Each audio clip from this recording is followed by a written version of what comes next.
This is Zafar Mangi. I am lecturer from the Department of Mathematics in SMB CAPS, Qaid-e-Azam Public School, Darsana Channa.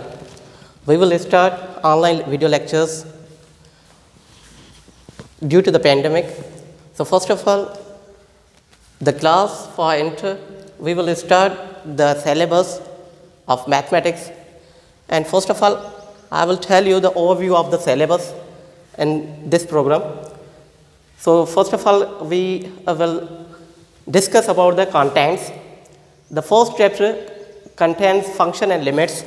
So हमने already previous classes में function की topic already पढ़ चुके हैं, पर वो basic terms के बुनियाद पे थी, और फंक्शन जो था वो हमारा मैट्रिक क्लास में जो पढ़ के आए हैं वो एक्चुअली सेट थ्योरी में बताया गया था। सिर्फ और सिर्फ उसका एक इंट्रोडक्शन बताया गया।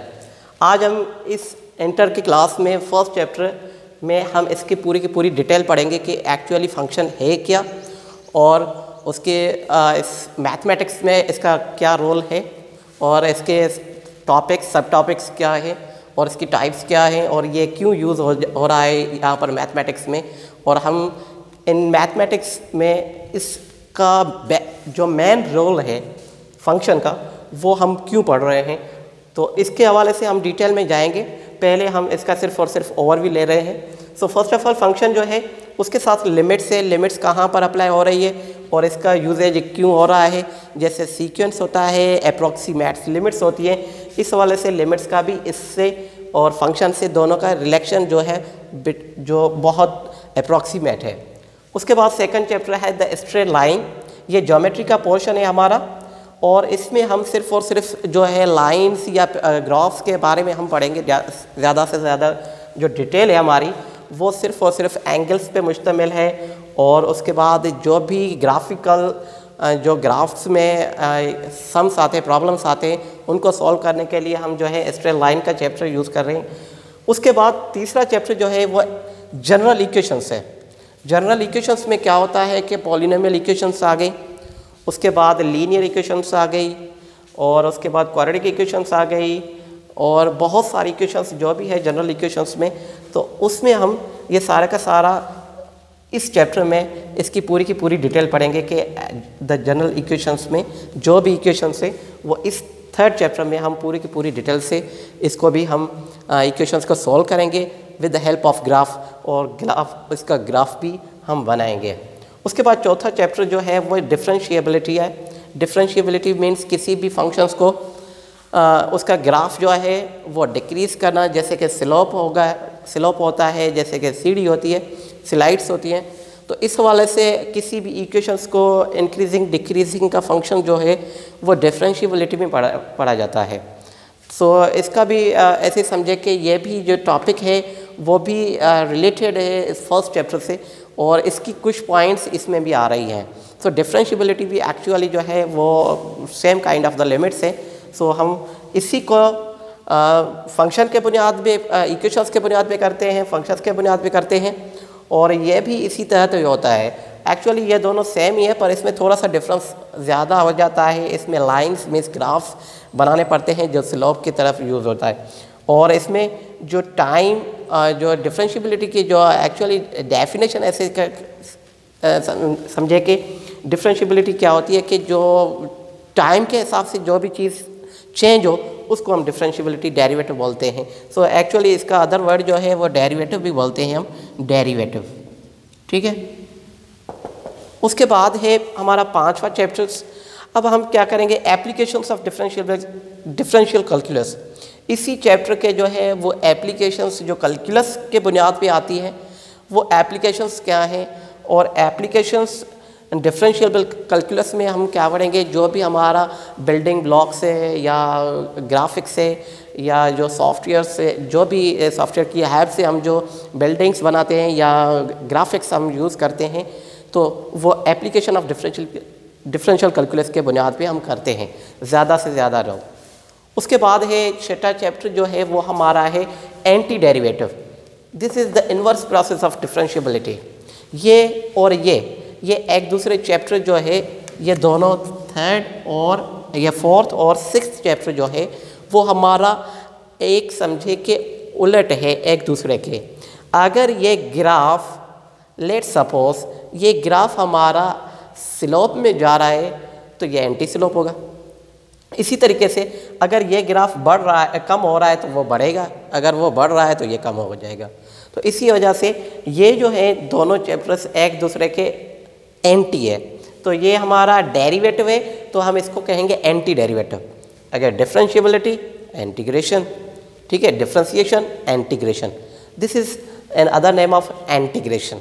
सो इस चैप्टर को हम इंटीग्रेशन भी बोल सकते हैं और एंटी डेरिवेटिव भी बोल सकते हैं, क्योंकि ये डेरिवेटिव है और ये इसका एंटी डेरिवेटिव है। तो हम इन दोनों चैप्टर्स के ये बहुत सारे जो है आपस में क्लोज है, पर क्या है कि ये दूसरा एक दूसरे के एंटी हो जाते हैं, ठीक है। इसमें हम फंक्शंस को डिक्रीजिंग पावर करते हैं और इसमें हम क्या करते हैं, इंक्रीजिंग पावर करते हैं। तो एक्चुअली जो है ये दोनों चैप्टर्स जो हैं आपको साफ जाहिर दिखाई दे रहा होगा कि यहाँ पर हमने लिखा है डेरिवेटिव और यहाँ पर हमने लिखा है एंटी डेरिवेटिव, एंटी, ठीक है। और ये देखें कि ये डेरिवेटिव और ये एंटी डेरिवेटिव, तो ये दोनों चैप्टर्स जो हैं आपस में ऐसे समझिए कि इन्वर्स प्रोसेस हैं। उसके बाद हम चलते हैं सर्किल पे। सर्किल जैसे कि अर्थ हमारा है, अर्थ क्या है, वो हमारा राउंड शेप में है। और ये सर्किल में हम क्या क्या चीज़ें पढ़ेंगे, पिछली क्लासेस में हम बहुत सारे इसकी पॉइंट्स पढ़ के आ रहे हैं। आर्क क्या होता है, सरकमफ्रेंस क्या होता है, उसके बाद डायामीटर क्या होता है, रेडियस क्या होता है, जनरल इक्वेशन ऑफ सर्कल क्या होता है, स्टैंडर्ड इक्वेशन ऑफ सर्कल क्या होता है, वो सारी की सारी डिटेल में हम बात करेंगे 7 चैप्टर में। सो इसमें फिर से मैं इसका खुलासा कर देता हूँ कि सर्किल हमने ये जो चैप्टर है वो ऑलरेडी हम पिछली क्लासेस में पढ़ के आए हैं। सो इसमें बहुत सारी जो है पॉइंट्स आती हैं, जैसे कि आर्क हो गया, उसके बाद आता है रेडियस हमारा हो जाता है, उसके बाद सरकमफ्रेंस आ जाता है, उसके बाद डायामीटर आ जाता है, और ये इक्वेशंस इसमें जो है general equation of the circle and standard equation of the circle, ये सारा का सारा जो है वो सारी पॉइंट्स हम इसमें सर्किल की ग्राफिकल ग्राफ के हेल्प से इसकी इक्वेशंस भी बनाएंगे और इसका ग्राफ भी बनाएंगे। सो ये 7 जो चैप्टर है वो भी हम बेसिक लेवल से हम पढ़ के आ रहे हैं पिछली क्लासेस में। आज हम इस पे डिटेल से बात करेंगे इंशाल्लाह। सो उसके बाद है चैप्टर नंबर 8। चैप्टर नंबर 8 जो है हमारा, उसमें हम 3 चीज़ें पढ़ेंगे। एक तो है हमारा पैराबोला, दूसरा एलिप्स और तीसरा जो है हमारा हाइपरबोला है। अब यहाँ पर बात ये हो रही है कि पैराबोला जो है एक अदर नेम, इसका जो दूसरा नाम है वो हमारा क्वाड्रेटिक इक्वेशन भी आता है। इसको हम बेसिक में क्वाड्रेटिक इक्वेशन भी कह जाते हैं। अब पैराबोला जो है वो एक्चुअली क्वाड्रेटिक इक्वेशन हम पहले ही पढ़ चुके हैं, linear equation, quadratic equation, cubic equation, power 4, polynomial equations, ये सारा का सारा। पर इसमें इसका पैराबोला इक्वेशंस जो ग्राफ है और एलिप्स है, हाइपरबोला है, इसमें हम डिटेल से बात करेंगे। और ये parabola is an other name of quadratic equation, ठीक है, क्वाड्रेटिक फार्मूला। सो हम यहाँ पर जो है ये पैराबोला और क्वाड्रेटिक इक्वेशन हैं, तो दोनों की इक्वेशन सेम, पर डिफरेंस क्या है वो हम आगे जाके देखेंगे कि इस पैराबोला जो इक्वेशन है वो उसका ग्राफ कैसे बन जाता है, उसकी इक्वेशंस, और कैसे ये हम मैथमेटिक्स में यूज़ कर रहे हैं, और इसका मेन रोल क्या है इस मैथमेटिक्स में और इस पूरी की पूरी वर्ल्ड में। उसके बाद एलिप्स पे बात करेंगे, और तीसरी चीज़ जो है वो है हाइपरबोला। तो हाइपरबोला भी इसी के मुतालिक है, means parabola, ellipse and hyperbola, इन तीनों पे हम डिस्कस करेंगे। उसके बाद है 9 चैप्टर जो है हमारा वो है वेक्टर्स। वेक्टर्स क्या होता है? एक्चुअली जो वेक्टर्स होता है वो हमारा फिज़िक्स का काम है। फिज़िक्स में पूरी की पूरी हमने डिटेल मैट्रिक में पढ़ के आ रहे हैं कि vector quantity, vector scalar and vector क्या हो जाता है। इसी तरीके से हम इसको वेक्टर को डिफाइन करेंगे कि वेक्टर है क्या चीज़, और उसके बाद इस वेक्टर्स में हमारा यूनिट वेक्टर आ गया, उसके बाद बहुत सारी टॉपिक्स हैं, स्केलर आ गया, वेक्टर बहुत सारे टॉपिक्स है इसमें, जो पॉइंट्स है सब वेक्टर्स आ गया, वो सारी की सारी डिटेल में पढ़ेंगे और इसके ग्राफ्स भी बनाएंगे। और वर्ड प्रॉब्लम जो फिज़िक्स के आ रहे हैं ज़्यादा से ज़्यादातर, वो हमारे मैथमेटिक्स में भी इंक्लूड है और इस चैप्टर का भी रोल बहुत ज़्यादा अहम है इस इंटर के सिलेबस में, और काफ़ी सवालात इसमें से भी आते हैं बोर्ड में। सो आज का जो है ये हमारा ओवरव्यू ऑफ द सिलेबस था, वो सिंपली इन 9 चैप्टर्स पे मुश्तमिल था और इसी के बुनियाद पे हम पूरी की पूरी डिटेल में इनके मैथमेटिक्स को सॉल्व भी करेंगे, प्रॉब्लम सॉल्व भी करेंगे और इसके एप्लीकेशंस को भी हम पढ़ेंगे डिटेल में, और ग्राफिक्स जो भी ग्राफ्स आ रहे हैं प्रॉब्लम्स के तहत उनको विद ग्राफिकली प्रॉब्लम्स को सॉल्व करेंगे। और इसमें जो है इसमें 3 पोर्शन से मीन से जो बोर्ड के हिसाब से आ रहे हैं वो 3 पोर्शन में हमारा पेपर बनता है। एक होता है सेक्शन नंबर ए, वो हमारा एमसीक्यूज़ पे मुश्तमिल होता है जिसमें 20 क्वेश्चंस होते हैं, ठीक है। 20 क्वेश्चन से अब वो कोई भी क्वेश्चंस नहीं होता, वो सारे के सारे एमसीक्यूज़ मीन से मल्टीपल चॉइस क्वेश्चंस के बुनियाद पे होता है। उसके बाद सेक्शन नंबर बी जो होता है वो हमारा शार्ट आंसर क्वेश्चंस होते हैं जिसमें हमारा सिंपल सा एक चंद लाइनों में हमारा जो है प्रॉब्लम सॉल्व हो जाए, वो सिंपल हो जाता है। और उसमें हमारा जो है वो शार्ट आंसर क्वेश्चंस होता है, वो प्रॉब्लम्स होते हैं उसमें। और हमारा जो सेक्शन सी होता है उसमें हमारा लॉन्ग सेक्शन का होता है।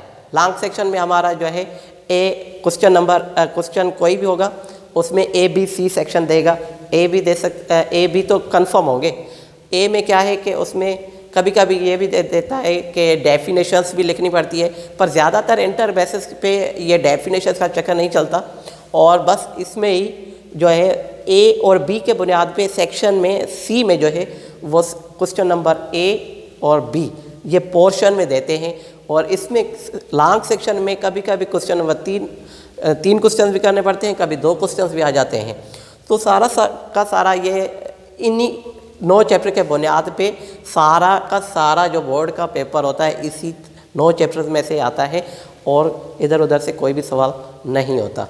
इंशाल्लाह आगे हम नेक्स्ट जो वीडियो हम बनाएंगे और लेक्चर जो हमारा बनेगा वो फंक्शन एंड लिमिट्स पे होगा और फर्स्ट चैप्टर इंशाल्लाह हम नेक्स्ट लेक्चर में सुनेंगे। तब तक हमें इजाज़त दें, अल्लाह हाफ़िज़।